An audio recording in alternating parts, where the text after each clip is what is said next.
The Honorable Governor, Shri S. Abdul Nazir Garu, comes with deep commitment to justice, constitutional values, equity and education. When I first became the minister and I called on the Honorable Governor, Sir was very clear. He gave me a clear mandate that we should make state public universities proud again. His career is a clear reflection of discipline, integrity and what determination can achieve, and stands as a role model for the youth of Andhra Pradesh. Sir is a shining example to every student what courage and character can actually deliver. Personally, I'm deeply indebted to the Honorable Governor Sir for being my philosopher and guide. Sir, I'd like to thank your guidance whenever I meet you and your words of wisdom that continue to lead this department forward. This conference is not a routine meeting, nor is it merely a review of administrative progress. It is a collective pause to reflect, reset, and reimagine the future of our public university. Institutions that shape not just careers, but the intellectual and moral foundations of our society. Universities are the highest expressions of civilization's commitment to knowledge. They determine whether a state merely produces graduates or create thought leaders, innovators, scholars, and responsible citizens. Vice Chancellors are not merely administrators, they are academic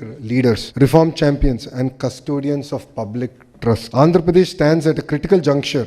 Demographic advantage, technological disruption and global competition demand a new university ecosystem. Let me give you a few unsettling reflections from my Padayatra. I use it as my benchmark or my guiding principle. I met the youth of Andhra Pradesh. I've understood their aspirations. Majority of them have certificates in their hand, but are as confused as they were when they entered higher education as they exited. Lack of clarity in terms of their career, lack of clarity in terms of what are the opportunities that the world has to offer is something that I could see. Many of them are first generation learners. Many of them come from rural backgrounds. All of them had degrees, but they still have uncertainty in their eyes. And all of them ask me this question. I have studied with great sincerity. I am here. But where do I belong now? When I was asked by the Honorable Chief Minister on the options of portfolios as a minister, I personally requested that I be given HRD. Because I believe that this is the portfolio where true transformation can actually happen. And this portfolio can not only shape the future of youth, but actually make them leaders of not only our great land, but also global leaders. So when I met the Honorable HRD Minister in Government of India, Dharmendra Pradhan ji, he jokingly said that this is the first time he has seen a political heavyweight being given HRD. And I merely stated to Sir that this is the importance and seriousness with which we are treating the entire HRD ecosystem in the state of Andhra Pradesh. I want to focus on 5 core issues in higher education. First is what is taught and what is needed. The issue of relevance deficit. Access without quality education is the challenge we are seeing today. Obsolete and static curriculum is the second challenge that I personally have seen. And a low global competitiveness in our degrees. As all of you know, I'm lucky to have an MBA from Stanford University, and recently I hosted Stanford alumni and current students over a dinner. And to my surprise, I got to know that Stanford, the Graduate School of Business, which runs the MBA program, revised its entire curriculum all over again. So they did this when I was part of, when I was doing my MBA there. They did it once and they're doing it all over again. Now, how many times have we done this reset? It's not mere improvement, it is a reset of their curriculum. So I would request all Vice Chancellors to look at this. Second challenge is degrees without livelihoods. Poor internship, apprenticeship and placement system. There's no credibility for the degrees that we are awarding. And there's a complete academic isolation from the industry that we today struggle with. Third is our publications without purpose. Research, innovation and knowledge impact gap continues. Research quantity is focused more than on the impact of the research that is being done. Weak innovation and startup ecosystems in our institutions. Poor IPR, patenting and commercialization is the other challenge I see under this bucket. Fourth is administration over academics. Inordinate time is going to focus on administration and not on academics. I understand that we are going through a phase of governance, leadership and faculty challenges in our institutions. I understand that these are not decisions taken by us. There are some legacy decisions that are haunting us. But these are challenges and we need to build on it. And all of us have to give more time towards academic rigor. We have to spend time to motivate our faculty, build capacity, and ensure that decisions that we take are driven by data and not merely past precedences or practices. The fifth bucket I like us to think about is universities where students endure, where students experience equity and sustainability is very, very important. Currently, I truly believe that poor student mentoring and well-being and support is our challenge. Greater emphasis has to come here. Our financial stress and unsustainable funding models continue to have challenges on our institutions, so we have to learn to be, at least start on the journey of financial independence. You know, all of your institutions have created world-class talent.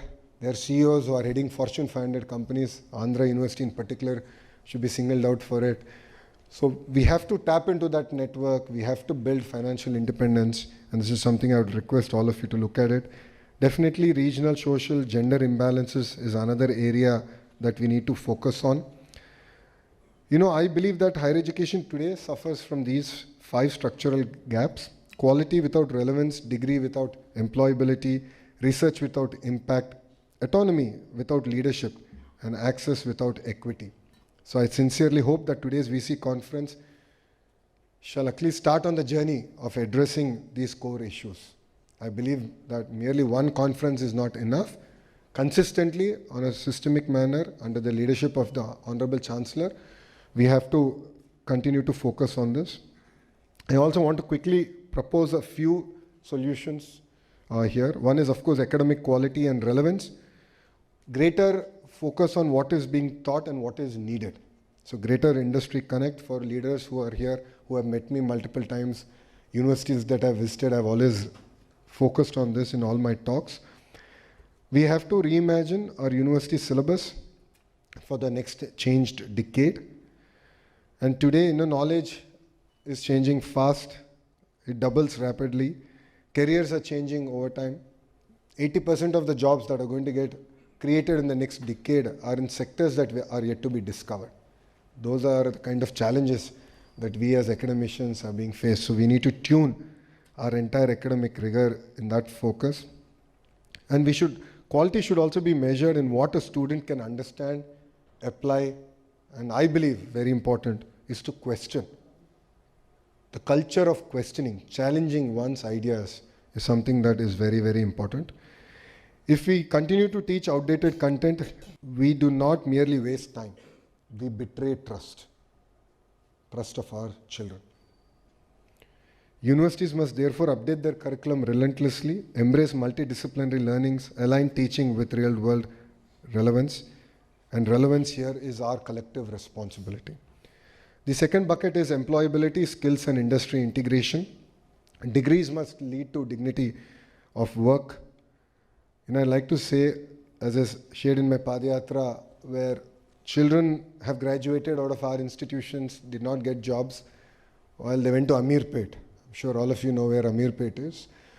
They will go to Amirpet, 4 months training, and they're able to find a job. So this is the kind of disconnect that we have, and this is something that we need to focus. This gap is not the student's failure, it is our institutional failure. And this is the area that we need to overcome.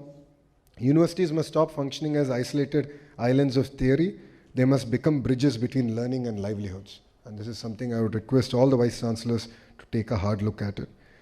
And internships, apprenticeship, industry-designed courses, alumni mentoring are no longer optional or add-ons. I believe that they are going to be core to our entire academic responsibility. Third bucket is research, innovation, and knowledge impact, moving from publications to purpose. So research is the soul of a university, but let us be honest, if research remains confined to journals, only few read it and very few use it. So we must also ask ourselves, whom are we serving? True purpose of research is not promotion, but problem solving. Water stress, climate vulnerability, agriculture productivity, value chains, public health, nutrition challenges, urbanization, sustainability. These are the challenges that we now need to solve. And universities must respond not as spectators, but as solution builders. Innovation, startup, patents, and technology transfers are not distractions from academia. They are extensions of our academic responsibility. I was asked this question in any admissions event I do on behalf of Stanford University. They asked me, why Stanford? And the major reason I keep saying is that one, we attract global talent, but the second is there's greater learning outside of classroom than there is in the classroom. So a lot of conversations that I had with my peer group, a lot of the learnings, cultural learnings that I have gained was outside the classroom, over a lunch, over a dinner, while we used to drive from one class to other class or walk from one classroom to the other classroom. So these are things that we need to build more and more in our institutions. The fourth bucket is, of course, governance, leadership, and faculty excellence. No institution can rise above the quality of leadership.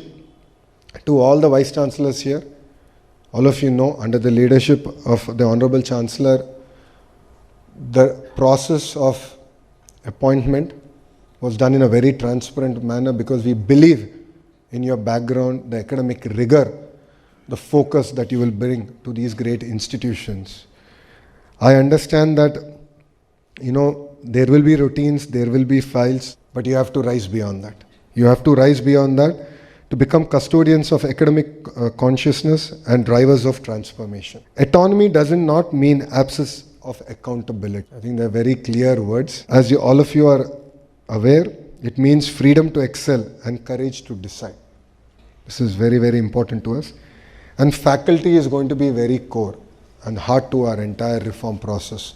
So it's very important to engage with them, talk to them, coordinate with them, and ensure that excellence is recognized and not mediocrity. And we must ask a few questions. Are our best teachers being enabled? Are decisions being guided by data or by habit? Strong universities are built not on control, but on trust, transparency, and leadership clarity. Last bucket I like to touch upon is student experience, equity, and sustainability. Universities are where students actually experience. It's very important that students should feel supported, not intimidated, mentored, not abandoned, inspired, not anxious. Mental well-being, mentoring, digital access, and inclusion are no longer peripheral concerns. They are central to academic success.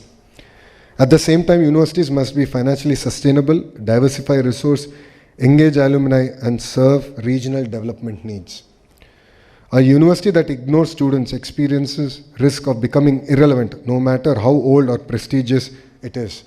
So I would request all Vice Chancellors to also designate open house program where at least a few hours a week you spend time interacting with students. You can create it as a structured program, unstructured program, but greater interaction is what is very, very important. I think we have a lot to learn from students. They come with a lot of ideas, they understand the challenges, they know the solutions. We as leaders should only focus on implementing those solutions. I believe that these 5 reforms that I'm proposing are not separate agendas, they are one unified truth. Quality without relevance is hollow. Degrees without employability are unjust. Research without impact is empty. Autonomy without leadership is dangerous. And access without equity is incomplete. So I'd request all the Vice Chancellors to spend some time to ensure that you personally track and deliver on these key buckets. And as we have said, today there's a clear agenda in front of us. Few of you have come prepared with presentations on how you believe we as a larger ecosystem can work together, learn from each other, engage, and definitely create world-class state university. I would like to repeat, world-class public university. This is the core. This was the clear mandate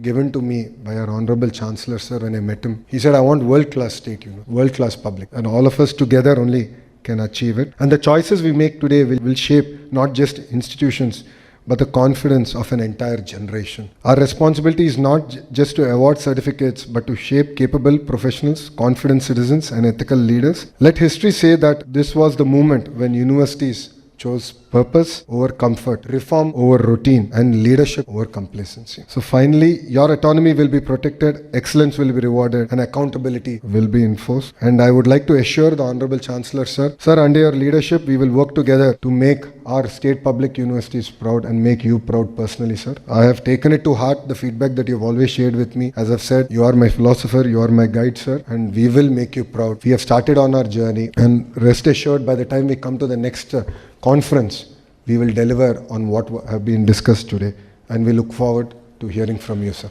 Thank you very much for this amazing opportunity. Jai Hind. Thank you very much, sir. Now I request Honorable Chancellor and Governor of Andhra Pradesh, His Excellency Justice Abdul Nazir Garu. Shri Na, Minister of IT and HRD, Shri Buditi Rajshekar, ex officio Special Chief Secretary to Government, Shri Kona Shashidhar, Secretary to Government Education, Professor K. Madhumurthy, Chairman Andhra Pradesh State Council of Higher Education, distinguished Vice Chancellors, academicians, ladies and gentlemen, Andariki Namaskar.